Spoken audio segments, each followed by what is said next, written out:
tahun 2023 hanya menyisakan 3 hari market buka saja. Saham mana yang kira-kira bakal terpilih menjadi saham terbaik dengan kenaikan harga tertinggi sepanjang tahun 2023? Sepertinya kita udah bisa menentukan dari sekarang ya, karena biasanya menjelang akhir tahun transaksinya tidak akan terlalu ramai karena orang-orang udah pada liburan. Bagaimana dengan sektor saham yang terbaik di 2023 dan kira-kira di tahun 2024 nanti seperti apa prospeknya? Saya akan bahas kilas di video kali ini.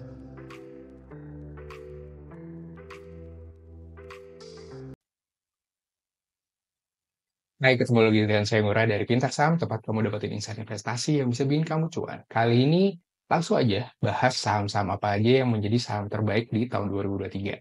Sebelumnya saya mau ngasih tahu cara mencari data statistik tahunan di websitenya IDX atau Bursa Efek Indonesia. Nah, data ini bisa kamu gunakan dalam hal mencari kira-kira dalam setahun itu transaksinya seperti apa ya. Nah, jadi kamu tinggal pilih buka website idx.co.id, pilih data pasar, pilih di bagian statistik. Nah, nanti bakal muncul seperti ini. Pilih aja yang tahunan ya. Jadi kan ada harian, mingguan, bulanan, triwulan, pilih tahunan. Jadi nanti tinggal klik tahun yang kamu mau pilih. Jadi saya ambil contoh ya.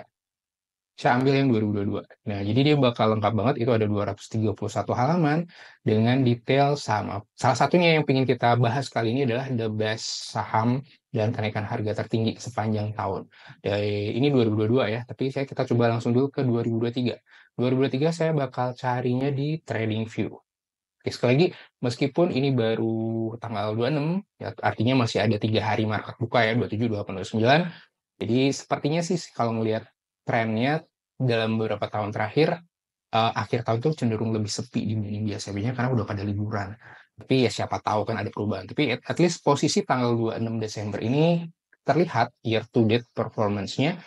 Jadi tinggal diklik aja ya. Nah, dapatnya ini dia saham dengan kenaikan harga tinggi sepanjang tahun 2023. Itu ada Cuan, Chip, Brand, Kayu, Pani, Ibos, Aman, dan seterusnya. Ini luar biasa naiknya 4.700% sepanjang tahun 2023. Oke, nah itu yang saham.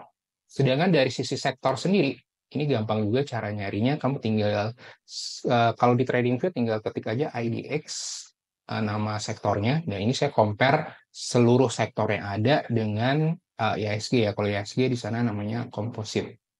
Nah, ini kamu bisa lihat ternyata yang the best adalah infrastruktur. Naiknya sendirian 81%, kemudian ada basic material itu 9,25, dan IHSG-nya sendiri naik sebenarnya 5,64% ya kalau secara year to date. Kalau kemudian ada finance, non-cyclical, dan property. Dan yang the worst adalah teknologi, kesehatan, dan industri.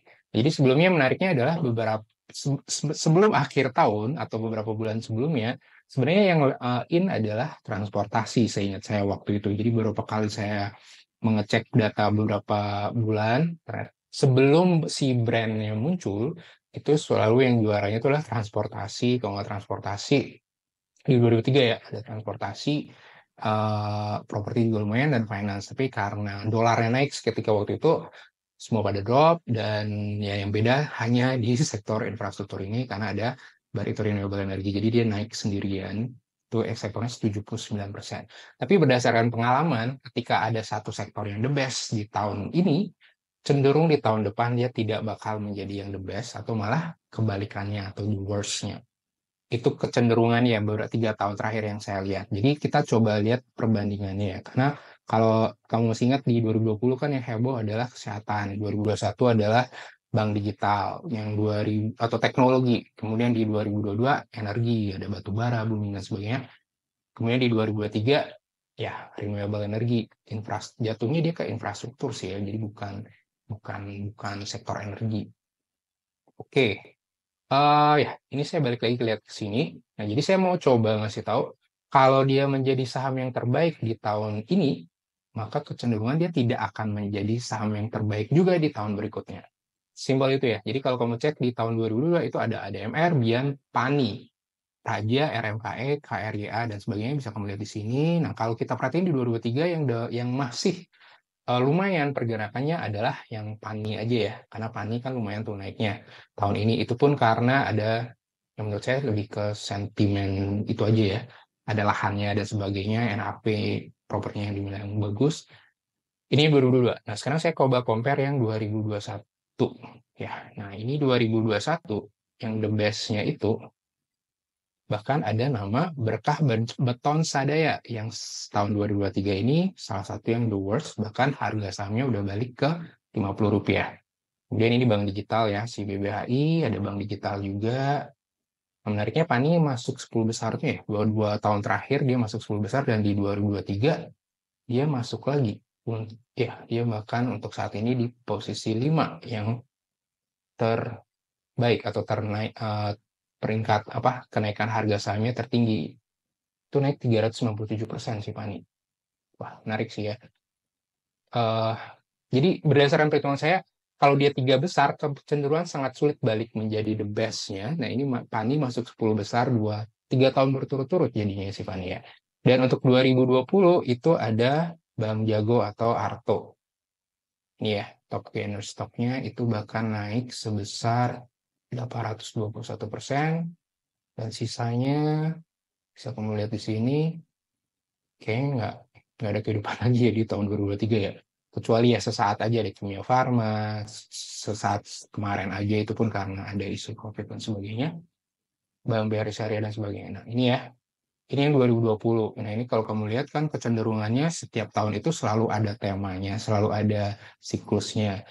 Kita kan nggak ngomongin blue chip big cap bank ya, big cap bank sih dia sustain stabil, tapi dia jarang banget masih menjadi the best 20 besarnya kalau ngomongin kenaikan harga saham. Tapi kalau ngomongin kestabilan ya tetap fundamental jawabannya ya. Tapi kalau mau ngomongin riding the wave, maka harus ada unsur beritanya, harus ada unsur katalisnya. Dan kalau kamu lihat sini, sini yang dominan ya energi kan jawabannya. Nah, kalau yang di sini dominannya lebih ke teknologi seharusnya ya. Cuman ya sini ada bank digital, DCIE, ya seperti itu. Nah sekarang bagaimana prospek di tahun 2024? Eh beberapa karena ini tahun politik yang sebenarnya udah saya juga buat konten terkait hal ini ya di yang kamu bisa cek di saham di tahun pemilu. Itu pada dasarnya perbankan, sektor consumer dianggap dua sektor yang masih oke untuk kedepannya. Yang tentunya kita berharap pemilihan berjalan baik, damai, tentram, dan udah kepilih ya siapapun yang kepilih ya. Yang intinya kan semoga sahamnya naik. Karena berdasarkan data historical, kecuali di 2019, IHSG kecenderungan naik di tahun pemilu. Seperti itu. Oke, itu aja dari saya. Semoga bisa ngasih insight buat kamu. Nextnya silakan kamu bisa request di kolom komentar yang ada kira-kira konten seperti apa yang kamu inginkan. Itu aja dari saya, semoga sehat dan cuan selalu.